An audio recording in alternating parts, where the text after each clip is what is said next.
Sa buhay game! Dating meta na artist, tinapat sa meta na artist. Pero itong si Rap de la Puente, panggap na intelihente. Ayaw niya sa mga naglalabrap at mga gumigeng-geng. Gusto niya, track niya lang, pakinggan niyo sa headset. Umiyak nung umalis si Batas, nawalan siya ng best friend. Oh, di ba parang tanga yan? Wala nagbago sa man. Pagiging rapper ng 2 dekada, yan result. Unggoy, sayang ang ape sa iyong pangalan kung di ka na nag-evolve. Gulat ba?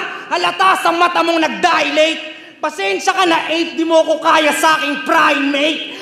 Di ba na lang kung nandito si Batas, yung nagturo sa'yo ng art, binigyan ka pa ng treat nung natutunan mo mag-bark.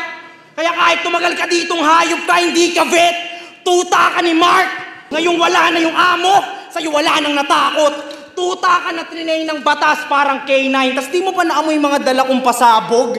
Ngayong wala na yung amo, tinatawanan ka nila. Dahil di mo ko kaya sa gera lalo't wala kang amo. Binabalaan na kita!